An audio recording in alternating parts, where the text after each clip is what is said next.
The Deadlands, Hunted, Book 1 by Skye Melki-Wegner, a First Chapter Friday read aloud video with the Word Nerd. Today, as you listen, play along. Watch for the story quote that will appear on screen. Write it down word by word and then follow the instructions given to your teacher. Be sure to stay all the way to the end to see if you've written it down correctly. Hi, my name is Amanda Zieba. Welcome to my channel, Learning with the Word Nerd, and another First Chapter Friday video. This week, I'm going to be reading to you from The Deadlands by Skye Melki-Wegner. And I have to be totally honest, I know that sometimes, we say don't judge a book by its cover, but y'all, check out this cover. I saw this at the store, I think like Walmart maybe, and I was like, I have to have this book. Like I just look at the detail, like the coloring. There's even like these cool splatters. Um the design work goes even into the story. Each chapter's got like these great illustrations. At the top of each chapter, always love a book with a map. It was also billed as like Wings of Fire meets Jurassic Park. And in my family, we're huge Jurassic Park / Jurassic World fans. And so I was really excited about this book. Once I started it, it took me a minute to get into it because there are no humans in this story. The dinosaurs are the main characters. And it took me a minute. It took me a minute to get into it. But like even if you're not into dinosaurs and you just pretend that each of the 5 main characters are some other sort of creature or even just human, this is a story about warring kingdoms. And like it sticks true to that like military fiction style. It just happens to have dinosaurs as main characters. And it was really, really good. It's the first book in a series of 3, so I'm excited to check out the rest. But truly, my favorite part of it is this amazing cover. So let me read you the back so you know a little bit more about what it is going to be about, and then I will read you chapter 1. Battle rages between the dinosaur kingdoms of Cretacea. As the 2 remaining dinosaur kingdoms fight for territory, Eleri, the disgraced son of a prince, is punished for saving an enemy soldier and exiled into the merciless Deadlands, a desert crawling with ruthless carnivores. When he and some fellow exiles discover the horrific truth behind the war, the unlikely heroes must do all they can to save their kingdoms from a lurking predator and a secret plot that might destroy them all. One of the quotes on the back, the endorsement statement says, "A claw-biting epic fantasy." Somebody else said it's my favorite middle grade book of the year, and I agree. If you love stories about kingdoms, if you love stories about dinosaurs, if you love stories about unlikely friendships and unlikely heroes, you are gonna love The Deadlands by Skye Melki-Wegner. Let me read you chapter 1, which is called. Sorry, there's some front matter that I gotta get through first. Chapter 1 is called The Star Sweepers. The Deadlands, Chapter 1. Nightfall leaked into the warren, cold and gray. Eleri tensed in the gloom, his long tail curled around his body. Lichen crinkled as other dinosaurs nestled into neighboring burrows. How long would it take his herd to fall asleep? As Eleri drew a sharp breath, nerves tingled from his gray face to his speckled legs. His feathers prickled down to his spine. His herd lived in the complex web of tunnels they dug, sheltered from enemy troops and wild carnivores. But right now, the last place Eleri wanted to be stuck was underground. He had plans for tonight. Be still. Be silent, he told himself. Eleri repeated the mantra in his head, counting the minutes. Around the corner, his father gave a muffled snort, a snore, or was that just wishful thinking? If Eleri couldn't sneak out tonight, he wouldn't get another chance. His homeland, the Mountain Kingdom, was at war with the Prairie Alliance. The enemy's Triceratops army was on the march, and there were rumors of an ankylosaur siege at the edge of the kingdom. Whenever the war flared up, young octoduremus like Eleri were confined to the warren, all the entrances guarded. If he didn't go tonight, it would be too late. Now or never, he told himself. Eleri rose, muscles clenching as he struggled not to crunch his lichen nest. He tiptoed on his hind legs, balanced by his sweeping tail. His claws were tools for digging tunnels, or for tonight, sneaking out of them. He crept forward, throat tight as he passed each sleeping nook. His herdmates curled in their nests, feathers rustling as they dreamed. A carved stone marked the heir's cavern where his brother Agastron slept. Agastron was a perfect soldier, strong, sensible, and fiercely patriotic to the Mountain Kingdom. Beside him, Eleri was nothing. A disappointment. That was the word his father had used. He'd spoken it in hushed whispers when he thought that Eleri was out of earshot. Nothing like his brother, I'm afraid. A disappointment, that one. Ellery's throat clenched. He didn't care. He didn't need approval. Who cared about the wise ones anyway? All they did was dig holes, obsessing about tunnel width and burrow depth. Ellery had other plans for his life. One day he would journey beyond the Warren. He would explore faraway lands, collecting the tales of their herds. He would venture where the clouds swelled and ebbed, teasing him toward the horizon, where the sky wasn't dirt, but starlight. Outside, the air was tangy, a stark contrast to the cool damp of the Warren. The breeze bristled, sharp with grit. Ash storms were rare nowadays, 50 years after the fallen star had struck, but they did sometimes occur. Just dirt, Ellery told himself.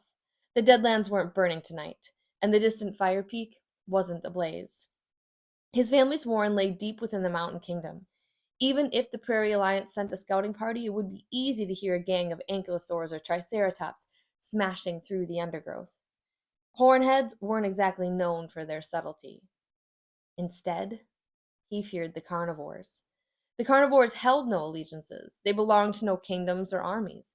They lived alone and they killed alone, like the pterosaur that snatched Ellery's mother, plucking her from the broken ridge when Eleri and Agastron were still in their eggshells. And so Ellery crept in silence, his claws scrabbling in time with the patter of his heart. Crunch. Ellery froze. He whipped around, scanning the undergrowth for signs of movement. Crunch. There it was again, a claw step in the dark. If a raptor lunged from the brush, Ellery wouldn't stand a chance. Carnivores didn't care that he was a sworn citizen of the Mountain Kingdom. To them, he was just a snack, a trifle to crush between their teeth. He couldn't move. He couldn't breathe. Ellery, a voice whispered. Relief rolled through him, wild and giddy. Then came exasperation as the speaker prowled into a patch of moonlight, and Ellery recognized his brother. Agastron clutched a precious star fleck in his claw, using its crystalline shine to cast a path between the trees. Ellery forced a cool smirk, concealing his moment of panic. Good evening, brother dearest. Nice night for a stroll. You're a fool, Agastron hissed, scurrying forward. He loomed above Ellery, making the most of his height and heft. Do you have any idea how much trouble you're in? Only if you tattle on me. Flaming feathers, Agastron swore. Watch it, princeling. Ellery threw him a grin. The wise ones don't approve of cursing. What would they say if they heard their future leader using such language? Agastron's tail gave an unhappy flick. You've got to come back.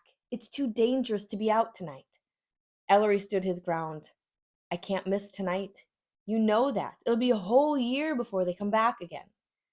Agastron groaned. By the stars, you've got less brains than a stegosaurus. I should have known this would be about them. Hey, I've known some perfectly nice stegosaurus. That's not the point, Agastron said. Ellery turned from his brother, resuming his trek through the undergrowth. You're welcome to tag along if you'd like. Tag along, Agastron hurried after him. I'm not going to tag along, Ellery. I'm going to fulfill my duties as heir. The safety of this herd is my responsibility. Was Ellery imagining it, or was there a cold undercurrent in Agastron's tone? His voice stiffened on the word heir, as if to remind Ellery of his superior rank. I'm your brother, Ellery pointed out, not just a herd member. I won't show favor to relatives. You keep telling yourself that, but we all know the truth. Deep down, you want to see the show too. Your skull is overstuffed with daydreams, Agastron snapped. It's time to take your responsibilities seriously. I do, Ellery says. Doesn't mean I can't take my daydreams seriously too. Agastron gave an irritable huff. As the brothers padded toward the broken ridge, the breeze grew stronger. It blew from the Deadlands, and even now it carried the reek of decay. 50 years ago, the fallen star had brought death and despair, ash and toxic rain. Thousands of dinosaurs had died on impact. Millions had starved as forests withered and seas boiled. A strange mist had encircled the world, staining its victims with starlight. But some survived. A few rare herds dwelled in sheltered ravines or found hidden canyons where the forest still grew. When the dust settled, the true impact of the fallen star had emerged. Although the star mist had faded, the surviving dinosaurs had changed. Their minds grew alert, rich with songs and thought and language. They learned to speak, to dream, to share their stories, to trade resources, and form alliances, to wage war. Agastron was a born warrior, intensely loyal to his herd and kingdom. But from the day he'd hatched, Eleri had been weaker than his peers. As the runt of the herd, he barely reached his brother's shoulders. Eleri was no warrior. He dreamed of becoming a storyteller, of traveling the world and collecting legends of distant lands, of bringing those stories back to the Mountain Kingdom. He would share breathtaking tales of trickery and bravery, cleverness and heroism, while his herdmates listened in awe. But in wartime, such dreams cracked like eggshells. Eleri was doomed to be a digger, a disposable soldier who scrabbled at the dirt to aid the war effort. Unless he ran away, he would spend his life gouging trenches on the battlefield and hopes and feathers stained with mud. Just a disappointment. But tonight, Eleri took the lead. He scurried along the broken ridge which capped the peaks of a narrow crag. When the trail plunged into darkness on either side, Eleri used his tail for balance.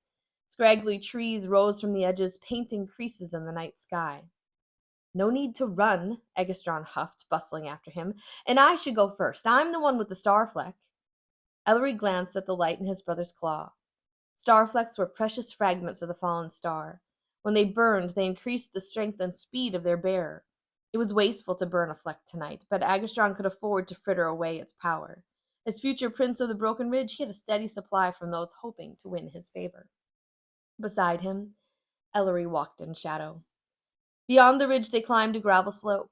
Pebbles skittered, but their claws gave them grip and leverage. One at a time, the brothers scrambled up to the southern lookout.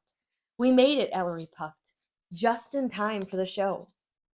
He hurried to the edge of the lookout, eyes widening as he drank in the view. From here, the whole of Cretacea seemed to his claim. Rangy cliffs protruded beneath him like the teeth of a long-dead carnivore. Eleri drew a deep breath, tasting the night.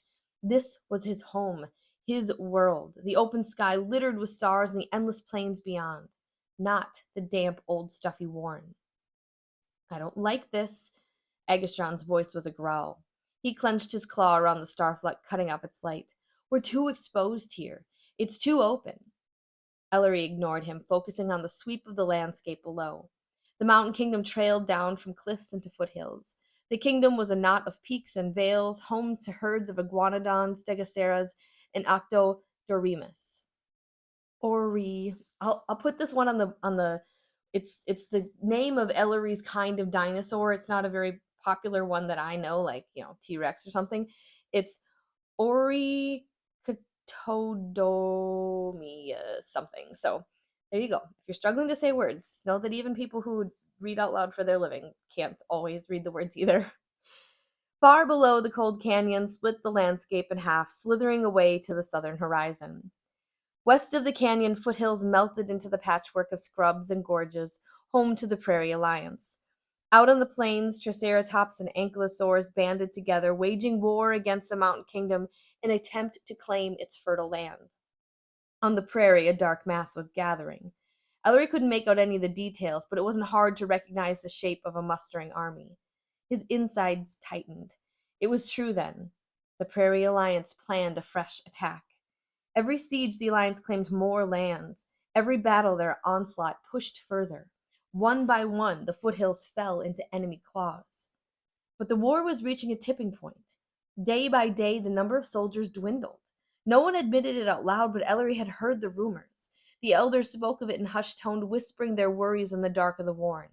Sooner or later, the war must end.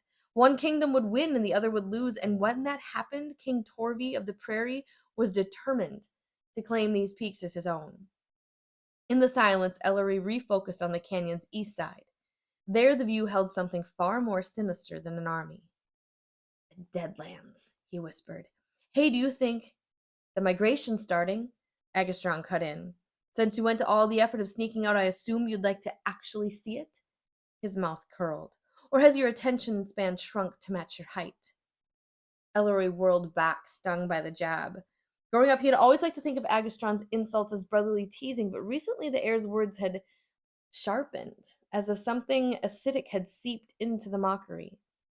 Then he heard them. Footsteps. Dozens of footsteps, creaking like mountains. With a rush of anticipation, Eleri pushed Agastron's insult from his mind. He gazed into the cold canyon, searching for the source of the noise. The star sweepers were coming. Clouds shifted, spilling moonlight into the canyon. Ellery's inside flipped as light fell across their bodies, huge and heaving, their necks as tall as trees and their tails as long as rivers. "It's them," he said and leaned forward in excitement. "Flaming feathers, it's really them." "Now watch your language," Agastron muttered. The final herd of sauropods, the largest dinosaurs left alive, lumbered along in the night. These bards and poets traveled up and down the canyon each year, spreading tales from the farthest corners of Cretacea. Wise and ancient, the giant sauropods didn't care for petty wars or border squabbles. They simply traveled, year after year, decade after decade. They were living, walking stories. According to legend, they had swept the stars across the skies, using their elongated necks to scatter specks of light across Cretacea. In Ellery's wildest dreams, he made the journey with them. "How long do you reckon they'll stay this year?" Eleri breathed. "Not long," Agastron said, "not with another battle brewing. But no one would dare attack them. They've got the favor of the stars on their side." "Doesn't matter," Agastron said. "They don't like violence." Eleri nodded. His brother was right, of course.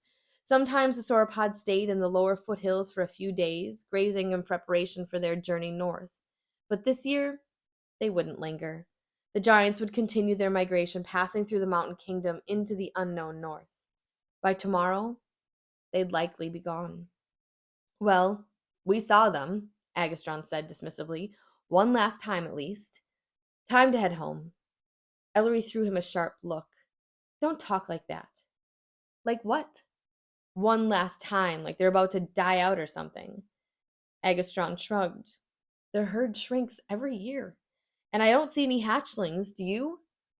"But—" "You're too soft-hearted, Eleri. It's time to grow up and face reality." Eleri glared, preparing for a retort. Of course, countless herds and species had died since the fallen star, but this was different. These were the star sweepers. They couldn't just die. It would be like a story dying. Before he could speak, a sharp cry stabbed the night. Eleri flinched, tossing his head skyward to the spot of the source of the screech. Dark wings blotted the stars. "Run!" Agastron screamed. "Run, Eleri!" For a moment, Eleri stared. Then he tore after his brother, skittering down a slope in a churn of grime and gravel. Dust flew in his face, and he sputtered as his claws scrabbled for purchase. High above, the pterosaur dove. And that's where we're going to stop in the Deadlands, book 1, Hunted, by Skye Melki-Wegner. You guys, I love this book. It is such a great adventure. Storytelling is at the heart of it.